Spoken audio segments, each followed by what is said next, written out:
નમસ્કાર વિદ્યાર્થી મિત્રો, હું છું આર.એમ. પટેલ અને તમે જોઈ રહ્યા છો ક્લેવર એકેડમી યુટ્યુબ ચેનલ.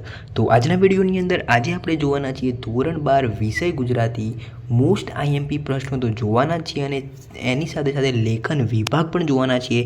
એની અંદર નિબંધ હોય, અરજી હોય, તમામ વસ્તુ આવી જશે. 100% વિદ્યાર્થી મિત્રો બોર્ડની એક્ઝામ 2025ની અંદર તમને આ વિડીયો ખૂબ જ હેલ્પફુલ રહેવાનો છે. તો ચલો વિદ્યાર્થી મિત્રો, તમારો ટાઈમ વેસ્ટ ન કરતા વિડીયોની શરૂઆત કરીએ.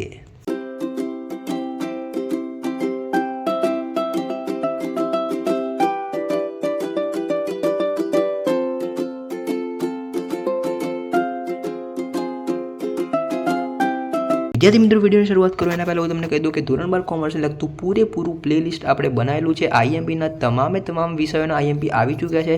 પ્લેલિસ્ટ ચેક કરો અને તમામ વિષયના આઈએમપી ફટાફટ જનરેટ કરી લો, જેથી તમારી સાથે બધા વિષયના આઈએમપી મળી જાય અને તમારા બધા પેપર સારા જાય.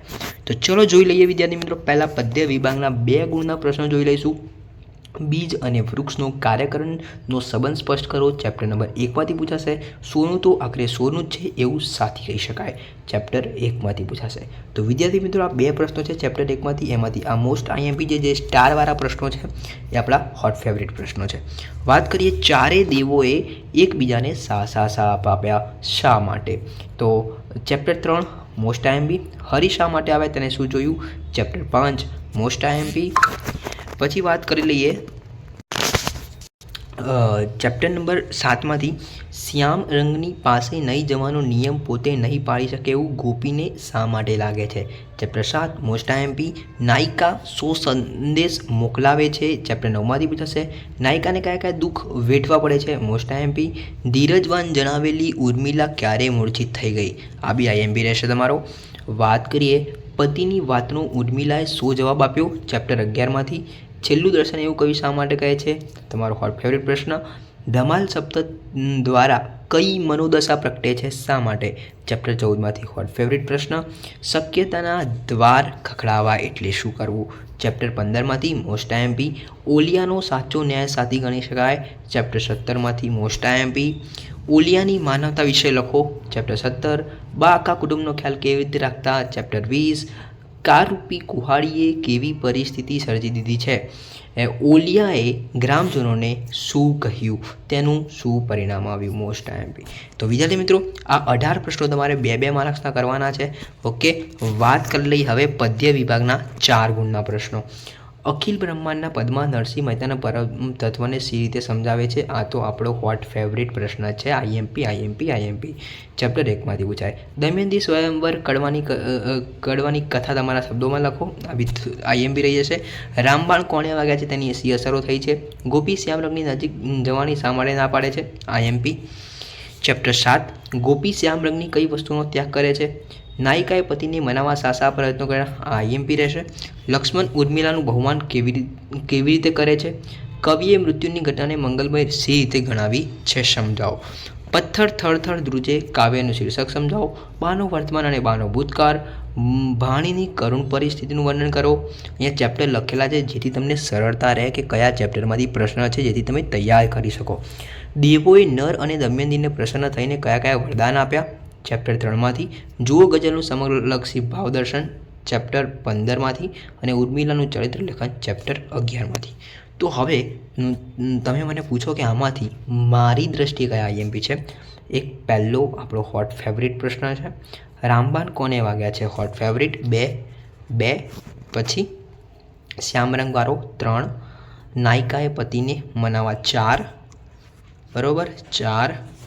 બાનો વર્તમાન અને ભૂતકાળ 5. આ 5 પ્રશ્નો મોસ્ટ આઈએમપી થઈ જશે. તમારે તૈયાર કરવા હોય તો કરી લેજો. વાત કરી લઈએ ગદ્ય વિભાગના 2 ગુણના પ્રશ્નો. હું તમને 2 ગુણના પ્રશ્નો વધારે આપીશ, કારણ કે આ લોકો 2 ગુણના પ્રશ્નોમાં બહુ બધું પૂછતા હોય છે. એટલે કે પૂછતા તો હોય પણ એમાં થોડા કઠિન પ્રશ્નો મૂકતા હોય છે. તો વિદ્યાર્થી મિત્રો, તમારી માટે મેં અહીંયા 28 પ્રશ્નો આપેલા છે. તમે જોઈ લો તમારી રીતે. જો હું બધા તમને એક્સપ્લેન કરવા જઈશ તો થોડું લેટ થઈ જશે, એટલે કે વિડીયો થોડો લાંબો થઈ જશે. તમે સ્ક્રીનશોટ લઈ લો, પછી હું તમને હોટ ફેવરિટ પ્રશ્ન કહી દઉં. તો જો આ ગદ્ય વિભાગના 2 ગુણના પ્રશ્નો, આ 1 થી 10, આ બીજા 11 થી 20, અને વિડીયોને પોઝ કરશો અને સ્ક્રીનશોટ લઈ લેજો. અને આ રહ્યા 21 થી 28.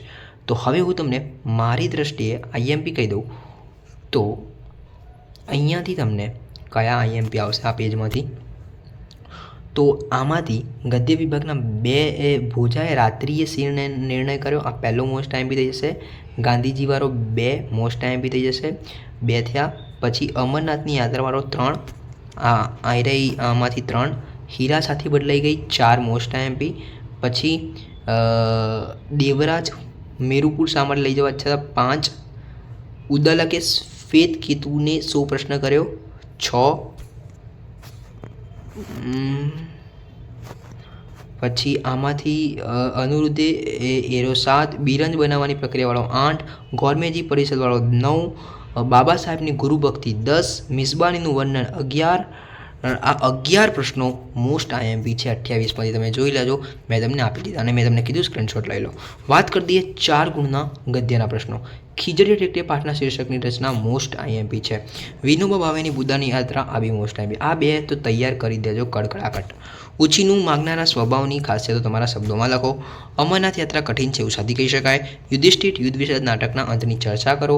પ્રભાશંકર બધા જ પ્રકારના લોકોને પ્રેમથી જીતી લેવાની શક્તિ હતી આ વિધાન સમજાવો, ચેપ્ટર 12માંથી પૂછાશે. મહાત્માના માનસ શીર્ષકની યથાર્થતા ચર્ચો. શૈલી પંકજનું ચરિત્ર ચિત્રણ કરો. પંકજમની હકીકત જાણ્યા પછી નાયકે કયું મનોમંથન અનુભવ્યું? દેવરાજના મનોમંથન અને તેના અરમાનોને તમારા શબ્દોમાં લખો. લેખકે ઈશ્વરની સર્વવ્યાપકતા અને એકરૂપતા કયા કયા દ્રષ્ટાંતો આપી છે વર્ણવો. અનુરુદ્ધનો ગૃહત્યાગ વાર્તાનો ધ્વનિ સ્પષ્ટ કરો. ડૉક્ટર બાબા સાહેબના વિવિધ સત્યાગ્રહો અને તેની અસરો. શરત વાર્તાના શીર્ષકની યથાર્થતા ચર્ચો. વૃદ્ધ બેંકના માલિકનું ચરિત્ર ચિત્રણ કરો. તો વિદ્યાર્થી મિત્રો, આમાંથી તમને શરતવાળો જે છે આ પ્રશ્ન અને વૃદ્ધ બેંક આ 2 મોસ્ટ આઈએમપી થઈ જશે. બરાબર, આ 2 થયા. પછી અમરનાથ યાત્રા કઠિન લાગે છે એ 3, યુધિષ્ઠિરવાળો 4 તમારા મોસ્ટ આઈએમપી થયા. 5મો અને 6ઠ્ઠો, આ 6ઠ્ઠો વિદ્યાર્થી મિત્રો 6 મોસ્ટ આઈએમપી પ્રશ્નો છે, તૈયાર કરી લેજો. વાત કરી લઈએ હવે આગળ અરજીની. અરજીની અંદર તમને એવું પૂછાય કે તમારા વિસ્તારમાં રખડતા ઢોરનો ત્રાસ વધી રહ્યો છે. આ બાબતે તમારા નગરપાલિકાના ચીફ ઓફિસરને પત્ર લખો, અરજી લખો. બરાબર, તો આ જે છે મોસ્ટ આઈએમપી થઈ જશે, બોર્ડની અંદર પૂછાયેલો છે. ઓકે, તમારા વિસ્તારમાં ગંદકીનું પ્રમાણ વધ્યું છે, દૂર કરવા માટે તમારા વિસ્તારના આરોગ્યને અધિકારીને અરજી લખો. જો તમને અરજીનું ફોર્મેટ જોઈતું હોય તો નીચે કોમેન્ટ્સમાં જરૂરથી લખાવજો, કોમેન્ટ્સ જરૂરથી કહેજો, જેથી હું તમારી માટે અરજીનું ફોર્મેટ લઈને આવી જઈશ. ઓકે, મહેસાણા જિલ્લાની જાણીતી અમૂલ ડેરી સંસ્થામાં એકાઉન્ટન્ટની ખાલી પડેલી જગ્યા વર્તમાનપત્રમાં આવેલી જાહેરાતના આધારે તમારી ઉમેદવારી નોંધવાની અરજી લખો. તમારા નજીકના શહેરમાં આવેલા રંગ રસાયણના કારખાનાનું ગંદુ પાણી તમારા ગામની નદીમાં છોડી નદીને દૂષિત કરવામાં આવી રહી છે, જે અંગે ઘટતી કાર્યવાહી કરવા તમારા જિલ્લા કલેક્ટરને અરજી લખો. તો આ થઈ ગઈ વિદ્યાર્થી મિત્રો અરજી. બરાબર, તમે ખાલી આ એકવાર ફોર્મેટ જોઈ જશો, પછી તમે તમારી ભાષામાં લખી શકો છો. ફોર્મેટને જોઈ જજો. વાત કરી લઈ હવે નિબંધ. નિબંધની અંદર તમારે શું કરવાનું? જે હું તમને મોસ્ટ આઈએમપી આપું એના વિશે તમારે સારી સારી કહેવતો તૈયાર કરી દેવાની.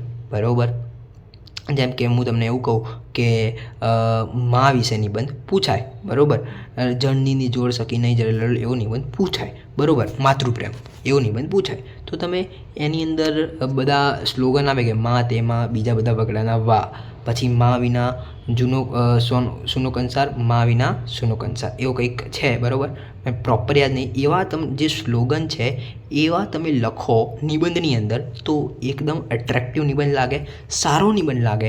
તો એના માટે તમારે શું કરવાનું છે? આ જે નિબંધ હું તમને આઈએમપી આપું એરા નિબંધના સ્લોગન છે, કહેવત છે, અને તમારી રીતે સારા શબ્દોમાં પ્રેઝન્ટેશન આપવાનું છે. સારા શબ્દોમાં તમારે લખવાનો છે નિબંધ. બરાબર, તમે એમને 4-5 પેજ ભરી નાખો એનો કોઈ મતલબ છે નહીં. પણ તમે સારી રીતે કહેવત હોય, તમારા 2 લાઈન સારી આવડતી હોય, કોઈ કવિએ લખી હોય એવી લાઈનો તમારે નિબંધની અંદર ઉમેરીને ખાલી તમે 2 પેજનો નિબંધ લખશો તો બી તમને 10માંથી 8થી 9 માર્ક્સ આવી શકે છે. આ ધ્યાન રાખજો નિબંધની અંદર. ઓકે, તો જનતા લોકશાહીનું સાચું બળ, સ્વચ્છતા, ભ્રષ્ટાચાર એ શિષ્ટાચાર, મિત્રતાની મીઠાશ, ઉનાળાની બપોર, ભાવિ વિશ્વયુદ્ધની ભયાનકતા, આજની સમસ્યા ભ્રૂણ હત્યા, હાય રે મોંઘવારી, ઇન્ટરનેટના લાભાલાભ, કન્યા વિદાય. તો આમાંથી હું તમને ઇન્ટરનેટના લાભાલાભ એકદમ આઈએમપી કહીશ. બરાબર, ઉનાળાની બપોર બી પૂછાઈ શકે, ભ્રષ્ટાચાર એ શિષ્ટાચાર, ભાવિ વિશ્વયુદ્ધની ભયાનકતા બી પૂછાઈ શકે છે. ઓકે, વાત કરી દઈએ ભાવાત્મક ગદ્ય જે તમારે આવે છે, બરાબર. લગ્ન માટે પસંદ થયેલી અનાથ આશ્રમની એક કન્યાના મનોભાવો. બીજું ભ્રષ્ટાચાર છે. ત્રીજું ધરતીકંપે સર્જેલી તારાજી મોસ્ટ આઈએમપી. પ્રાર્થનાનું મહત્વ બી મોસ્ટ આઈએમપી થઈ જશે અને દહેજવાળો બી મોસ્ટ આઈએમપી. આ ત્રણ મોસ્ટ આઈએમપી બોર્ડની અંદર પૂછાયેલા એવા છે. ઓકે, તો વિદ્યાર્થી મિત્રો સ્ક્રીનશોટ લઈ લેજો. આઈ હોપ કે મેં તમને ગુજરાતીની અંદર બધું આઈએમપી આપી દીધું હશે. વિડીયો સારો લાગે તો લાઈક કરજો. અને હા વિદ્યાર્થી મિત્રો, આપણે ટૂંક સમયમાં 15 તારીખ પછી આપણે ગુજરાતી વ્યાકરણ બી લઈને તમારી માટે આવી રહ્યા છે. તો વિદ્યાર્થી મિત્રો, વેટ એન્ડ વોચ. વિડીયોને લાઈક, ચેનલને સબસ્ક્રાઈબ. મળીએ નેક્સ્ટ વિડીયોમાં. ત્યાં સુધી good bye, take care, all the best.